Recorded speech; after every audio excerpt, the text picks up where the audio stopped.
નમસ્કાર મિત્રો, સ્વાગત છે બધા મિત્રોનો અમારી યુટ્યુબ ચેનલમાં। હું છું આપનો મિત્ર ભાવિ વઘાસિયા। તો મિત્રો, ખાસ કરીને આ વિડીયોના માધ્યમથી આપણે વાત કરવાની છે તારીખ 15 ડિસેમ્બર 2024 થી 22 ડિસેમ્બર 2024 દરમિયાન ગુજરાતનું વાતાવરણ કેવું રહેશે, બંગાળની ખાડીમાં બનેલી સિસ્ટમ શું ગુજરાતમાં માવઠારૂપી વરસાદ લાવી શકે છે કે નહીં તે વિશેની સંપૂર્ણ માહિતી આ વિડીયોમાં જોશું, તો વિડીયોને છેલ્લે સુધી જોવા વિનંતી।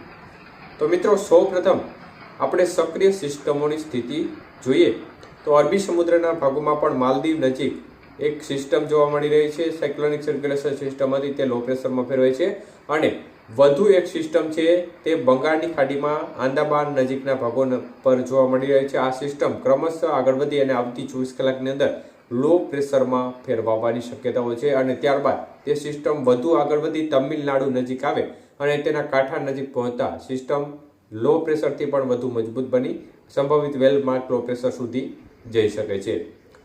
તો મિત્રો, અમુક મોડેલો છે છેલ્લા 2-3 દિવસથી માવઠું થાય ગુજરાતમાં તે પ્રકારની સંભાવનાઓ બતાવી રહ્યા છે અને તે આજે બંગાળની ખાડીવાળી સિસ્ટમ છે તે ઉપર આવે તેને કારણે માવઠું થાય તે પ્રકારની સ્થિતિ મોડેલો બતાવી રહ્યા છે। તો મિત્રો, શું ગુજરાતમાં માવઠું થશે કે નહીં તે બાબતની પણ માહિતી જોશું।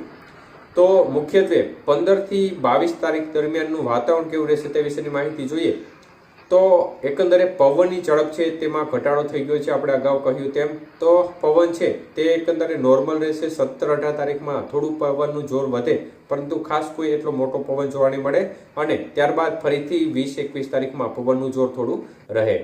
તો એકંદરે ખાસ કોઈ જે પ્રકારનો પવન જોવા મળતો હતો તે પ્રકારનો ભારે પવન જોવા નહીં મળે। એકંદરે પવનનું જોરમાં પણ ઘટાડો થઈ જશે। તાપમાનની વાત કરીએ તો તાપમાન પણ છે તે નોર્મલ નજીક રહેશે પરંતુ 20 તારીખ પછીથી તાપમાનમાં ફરીથી ઘટાડો જોવા મળી શકે છે। અત્યારે જે તાપમાન છે તે નોર્મલ નજીક રહેવાની સંભાવના છે એટલે આગાહીના મોટા ભાગના દિવસો દરમિયાન તાપમાન નોર્મલ રહેશે।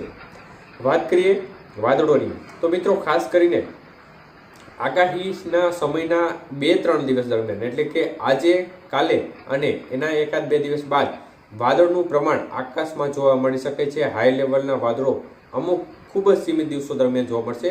આગાહીના જે દિવસો છે 22 તારીખ સુધીના એમાં 1-2 દિવસ દરમિયાન આ પ્રકારના વાદળોનું પ્રમાણ જોવા મળશે। બાકી એકંદરે વાતાવરણ મુખ્યત્વે ચોખ્ખું રહેશે।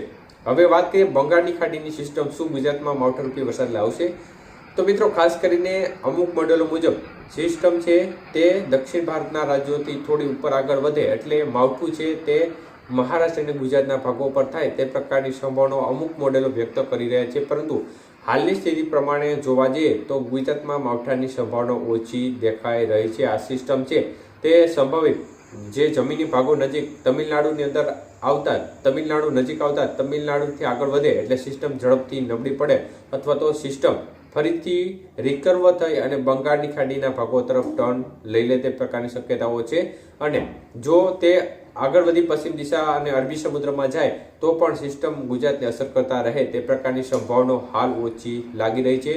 કોઈ પણ પ્રકારનો ફેરફાર થશે તો ચોક્કસપણે તમારા સુધી અપડેટ આપવામાં આવશે।